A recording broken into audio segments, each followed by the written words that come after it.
What's up guys, I'm Arkin and welcome guys back to another video. I'm back from YouTube and welcome guys back to my channel. Isinapubliko na ang anak nila ni Chavez Simpson.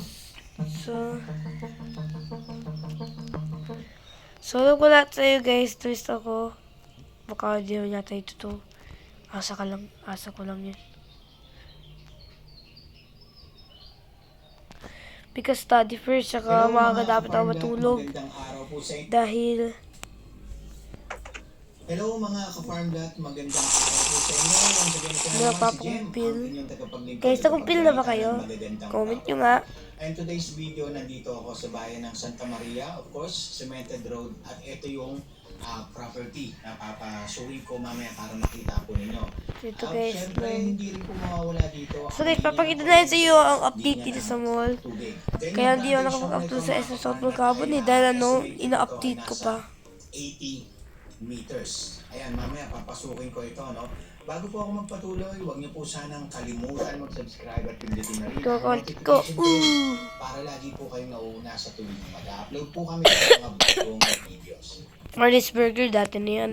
At ito na nga mga ka-farm, dito ako sa loob ng property at kita niyo naman at meron na rin po itong bakod, ano? So ito guys, ang first Yung mga update nakikita niyo, ng mga fruit bearing Pet trees Express. dito, katulad ng nyog, yan, tapos may kayumito. So guys, kung bakit hindi ko alam ng design ng Pet Express eh. Di pa ako nakakapasok. Kasi dito ng Pet Express sa probinsya namin. Kaya di ko alam ang mukha ng Pet Express. Sa Manila lang yata yun eh. Hindi, meron pala sa SF City Clark. Pero pero di ko siya nakita kaya di ko alam. Honest lang po ako dito sa bayan ng lugar na ito, sa barangay na ito. Sige, update sa baba. Meron po tayong dadaanan dito. Bukas na ang Greenwich. Road, Cemented Road, Rock Road. Pero itong property na So guys, nakikita nyo bukas na ang Greenwich. Dahil pagbaba ng inyong mga sasakyan, ito na kagad. Meron na siyang take out, pati Hindi na po kayo order here. Iba ito, nabasok dito. So, CR. Teka guys, naihilang ako. Huwag kayo titingnan guys. Agad natin kung ano-ano po yung info na meron ito. Yeah. Unang-una, buhay po ang may-ari. Then, ang total area po Tingnan ito mo ako, ay no? Tingnan nyo ako, no? 10,700 square meters. So, tamang-tama po ito. Ang totoo guys, tingnan nyo ba ako? Kalsada pa po.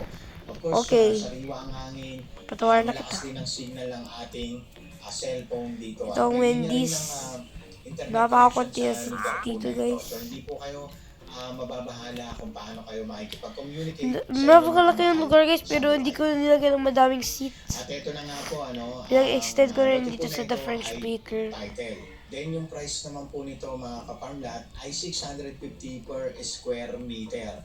At yun po, murang-mura na po ito para dito sa tabing kalsada at maganda yung lokasyon po ninyo. At ayan, napakadaming mga puno dito. Meron din mga punong kahoy. Poster ng EU dito para At ngayon mga ka-farmlat, tumawag lamang po para kayo mas sa mga luminaw na mata naka-flash yan ninyo. sa inyong mga screen. Of course, mag-set na po.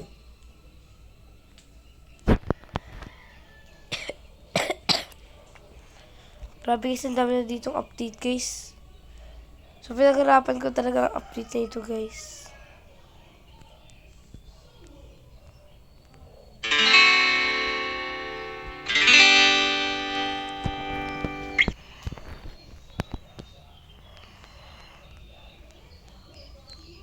Okay. Sorry, na-update ko na ba ito? Oo nga guys, na-update ko na nga ito. Pero gusto ko i-update ulit. Dahil, why not? Ang ganda. PWD itong moments. Napakadami, di ba? Parang nakakaligaw rin tingnan yung mga babae. Pause! Oh, buti guys, walang umiihi dun. Dako kung may nakita kong ganun. Yari yan. Okay guys, now thank you for watching. Di ba guys, ang daming update. Ay, teka, may papakita pa sa yung update. Ito guys, sa Tom's World. Walang awang sinampal ng isang lalaki ang kanyang lolo sa Tagum City, Davao del Norte. Ito guys, Ang yung pananakit Tom's at World. pag-aamok ng suspect nasa pulsa Tapos, video. in-extend na rin dito, Tom's Henyo. Thompson nyo. Yung ginawa ko yan guys sa Thompson nyo. Hate nyo yan guys. Tapos guys, ito parang Frontline ang balitang yan, si Brian disco, Basa. play disco. So, yun na, yung party tayo guys. Hindi ko na kailangan pinang-pinan. Why not? Sigaw at sampal ang inabot ng Yeah! Party, party, yeah! Party, party, party, party, party, yeah! O, di ba guys?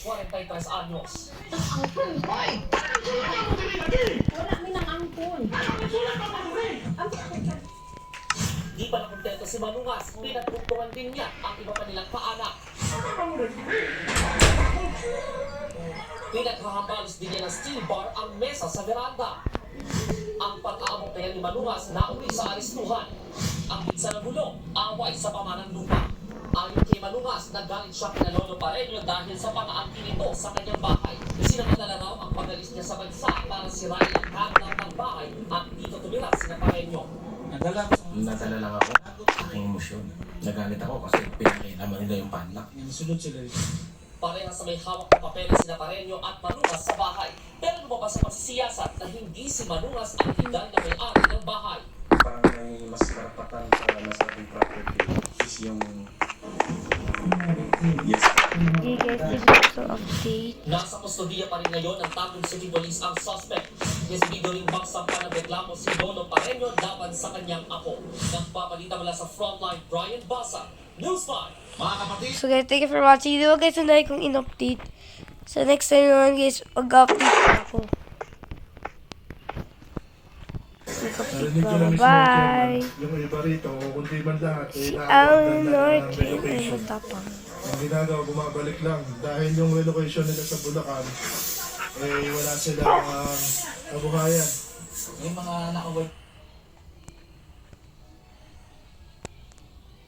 Lumantang na, kabit ni Dominic Roque nagpakilala na sa publiko.